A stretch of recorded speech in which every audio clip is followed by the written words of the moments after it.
Hello students, চলো আজ আমি নিয়ে চলে এসেছি RRB NTPC math practice set part 7। চলো শুরু করি। দেখো প্রথম প্রশ্ন বলছে 30টি পদের গড় ছিল 35, পরে দেখা গেল যে একটি পদ 32কে ভুলবশত 31 হিসেবে ধরা হয়েছিল, গড়টির সঠিক মান নির্ণয় করুন। আচ্ছা দেখো না, 30টি পদের গড় কত ছিল? 35। আচ্ছা, এবার বলছে একটি পদ 32কে ভুলবশত 31 ধরা হয়েছিল, তার মানে দেখো মোটের মধ্যে কতটা কম ছিল? লিখেছিলাম 31 কিন্তু হতো 32, তাহলে কতটা কম ছিল? এক কম ছিল, তার মানে এই এক বাড়বে।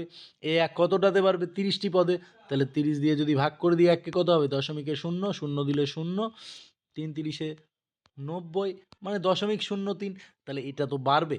তাহলে গড় ছিল আগে এত, তার সঙ্গে যদি এটা বাড়াই কত হবে? 35.03। দেখো অপশান 3 হচ্ছে আমার কারেক্ট অ্যান্সার। পেয়ে গেলাম খুব সহজেই। চলো পরের প্রশ্নে যাই। দেখো দ্বিতীয় প্রশ্ন কি বলছে? বলছে একটি সংখ্যার 60% হলো সেই সংখ্যার 4/5 চেয়ে 20 কম। আচ্ছা, সংখ্যাটি যদি আমি এক্স ধরি, তার 60% মানে কত? 60x/100। সেইটা কি বলেছে? বলছে তার 4/5 চেয়ে 20 কম। তাহলে তার 4/5 কত হবে? 4x/5। এর থেকে বলছে কি 20 কম, তাহলে এর থেকে 20 কম হলে হবে এইটা। তাহলে এইটাকে যদি সমাধান করে নিই তাহলেই পেয়ে যাবো। চলো, 3×20 = 60, 5×20 = 100, 3x/5। চলো একদিকে নিয়ে যদি এক্সগুলোকে এইদিকে নিই আর সংখ্যাটাকে এইদিকে নিই, তাহলে কি হবে? 20 = 4x/5 বিয়োগ 3x/5। আচ্ছা, যদি বিয়োগ করে দিই তাহলে 20 = কী পাবো? x/5। তাহলে x কত হচ্ছে? 5×20 = 100। তাহলে সংখ্যাটি কত? 100। দেখো অপশান 4 হচ্ছে কারেক্ট। চলো নেক্সট প্রশ্নে যাই। দেখো এই প্রশ্নটি কি বলছে? বলছে যদি l = m এর 6/5। আচ্ছা, কি বলেছে? l = m এর 6/5। আচ্ছা, এটাকে যদি আমি এমনভাবে লিখি l/m, তাহলে কত হবে? 6/5। আচ্ছা, m সমান কি বলেছে? n এর 5/8। এইটাকে যদি আমি লিখি m/n, তখন কত হবে? 5/8। তাহলে বলেছে ln এর অনুপাত কত? চলো দেখি, এটা দেখে নিই। lmn কি বলেছে? lm কত? 6/5। আর mn কত? 5/8। তাহলে দেখো আমরা জানি এই 5টাকে এখানে বসাতে হয় আর এই 5টাকে এখানে বসাতে হয়। তাহলে 5×6 = 30, 5×5 = 25, 5×8 = 40। আমাকে কার কার অনুপাত বের করতে বলেছে? ln। চলো 0 0 যদি কেটে দিই 3:4 পাবো। দেখো অপশান 4 হচ্ছে কারেক্ট অপশান। চলো নেক্সট প্রশ্নে যাই। দেখো বলছে যদি 50 কেজি ওজনের একজন ব্যক্তিকে নতুন ব্যক্তি প্রতিস্থাপন করে, তাহলে 8 জন ব্যক্তির গড় ওজন 5/2 কেজি বাড়ে। নতুন ব্যক্তির ওজন কত? দেখো না, গড় ওজন দেখো 8 জন ব্যক্তির গড় ওজন কতটা বাড়ে? এত কেজি। তাহলে মোট কতটা বাড়ে? 8 জন ব্যক্তির ওজন গুণ 8, কতটা বাড়ে? 20 কেজি। আর 50 কেজিকে রিপ্লেস করেছিল, তাহলে 50 কেজি তো ছিলই। তাহলে মোট ওজন কত হবে নতুন ব্যক্তির? 70 কেজি। বোঝা গেল? অপশান 3 হচ্ছে কারেক্ট অ্যান্সার। চলো পরের প্রশ্নে যাই। দেখো কি বলছে? যদি x/y = 2:1 হয়, তবে x² - y² x² + y² কত? আচ্ছা দেখো না, আমাকে কি বলেছে? x/y = 2/1। তাহলে বলো তো x² / y² কত হবে? 2 এর স্কোয়ার বাই 1 এর স্কোয়ার মানে কত? 4/1। আচ্ছা, এটাকে যদি আমি যোগ ভাগ করে দিই কত হবে? x² + y² / x² - y² = কী হবে? 4 + 1/4 - 1 মানে 5/3। আর এর উল্টে দিলে কি হবে? 3/5। তাহলে আমার নতুন অনুপাতটা কত হবে? 3:5। অপশান এ হচ্ছে দেখো কারেক্ট অ্যান্সার। চলো পরের প্রশ্নে যাই। আপেলের মূল্য 20% হ্রাস পাওয়ায় একজন ক্রেতা 50 টাকায় 1 ডজন অতিরিক্ত আপেল পেতে পারে। আমি ধরে নিচ্ছি আগে 100 টাকায় আপেল পাওয়া যেত, মনে করো এক্স ডজন। তাহলে যদি 20% হ্রাস পায়, এখন 80 টাকায় পাওয়া যাবে কতটা? হিসেব মতো এক্স ডজন পাওয়া যাবে। কিন্তু বলছে কি 80 টাকায় এক্স ডজন পাওয়া যাবে, কিন্তু বলছে 50 টাকায় যা পাওয়া যেত আগে তার থেকে 1 ডজন বেশি পাওয়া যায়। আচ্ছা, আগে 50 টাকায় কত পাওয়া যেত? x/2 dozen. তাহলে এখন কত পাওয়া যায়? এত কেজি পাওয়া যায়। কত টাকায়? 50 টাকায়। তাহলে হ্রাসপ্রাপ্ত মূল্য কত? /50 করে দিলেই পেয়ে যাব।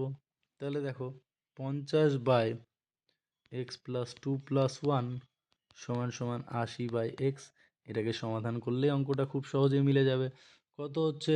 5x = এদিকে গুণ করলে কত হবে? 4x + 8 বিয়োগ করলে কত এক্স, এক্স সমান সমান কত 8, তার মানে এখন হ্রাসপ্রাপ্ত মূল্য কত 8 টাকা। অপশান এ হচ্ছে আমার কারেক্ট অ্যান্সার। বোঝা গেল?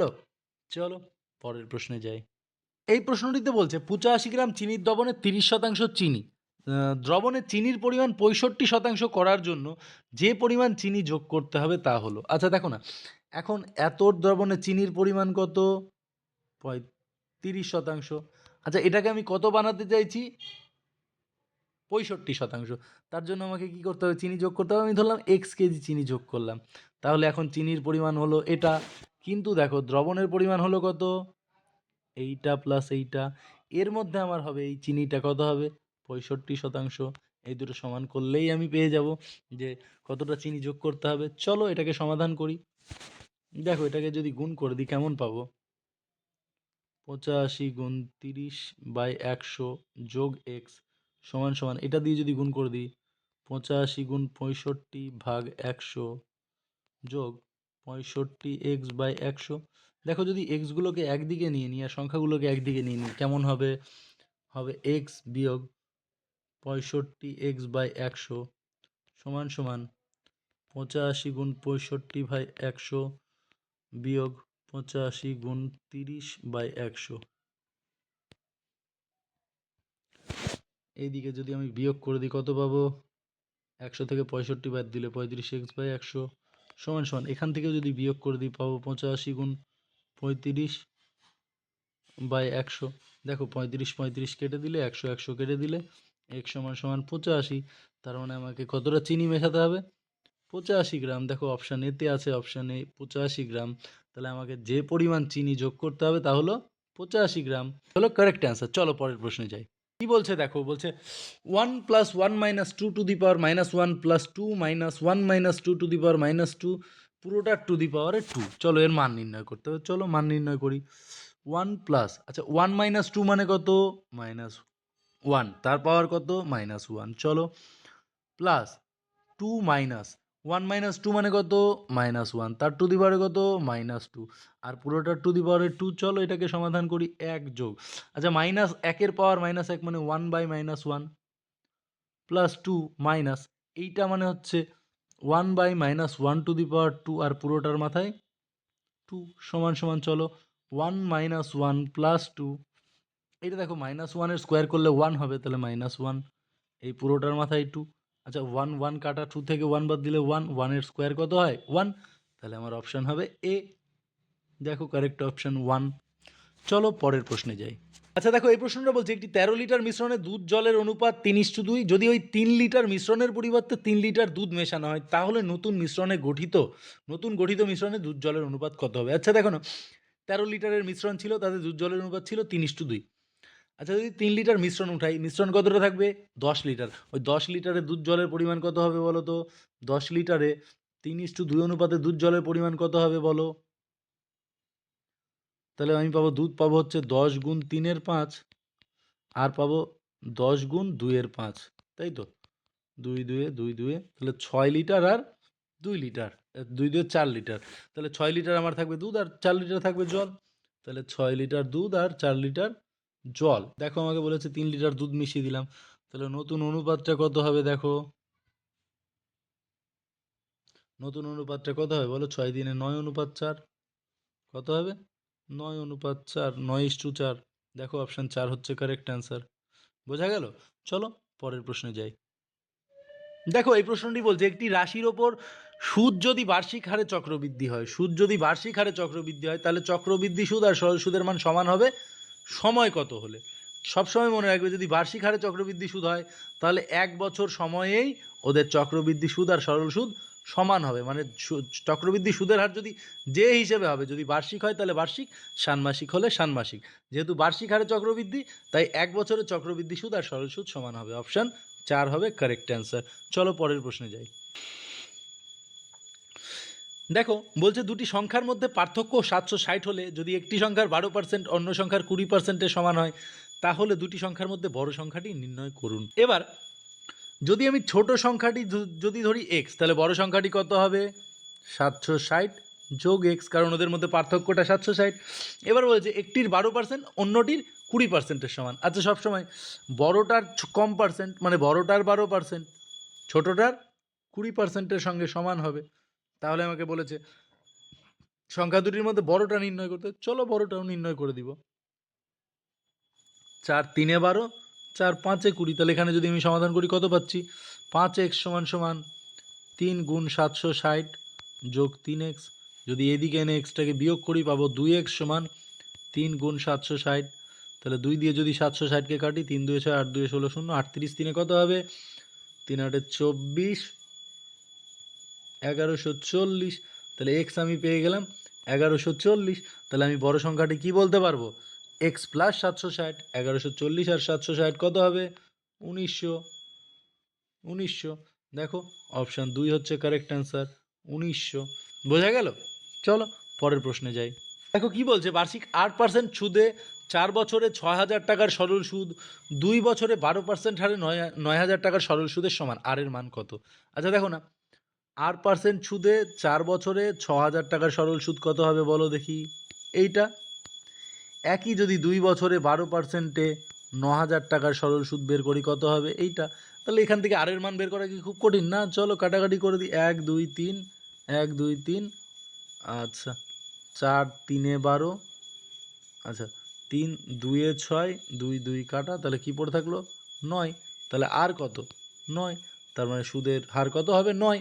অপশান 3 হচ্ছে দেখো কারেক্ট অ্যান্সার। চলো পরের প্রশ্নে যাই। দেখো এই প্রশ্নটিতে কি বলছে, 20 থেকে 70-এর মধ্যে বর্গ সংখ্যাগুলির গড় নির্ণয় করুন। আচ্ছা 20 থেকে 70-এর মধ্যে বর্গ সংখ্যা কি কি আছে বলো তো?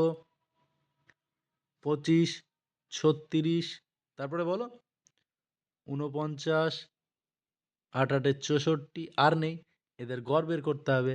5 4 9 9 18 6 24, 4 হাতে 2, 6 4 10 5 15 16 17 7, হাতে ভাগ করলে 4, 4 4 16, থাকলো 1 4, 4 3 12, থাকলো 2 পয়েন্ট দিলে 5, 43.5। দেখো অপশান এ হচ্ছে কারেক্ট অ্যান্সার, 43.5। চলো পরের প্রশ্নে যাই। দেখো এই প্রশ্নে কি বলছে, বলছে যদি 4 জন লোক বা 6 জন ছেলে একটি কাজ 20 দিনে শেষ করতে পারে। তার মানে এখান থেকে দেখো 4 জন লোক আর 6 জন ছেলে সমান, তাহলে একজন লোক মানে কতজন হবে? 6-এর 4 জন ছেলে। আচ্ছা যদি কাটাকাটি করি 3-এর 2 জন, তাহলে আমার 6 জন লোক। 6 জন লোক মানে কত হবে?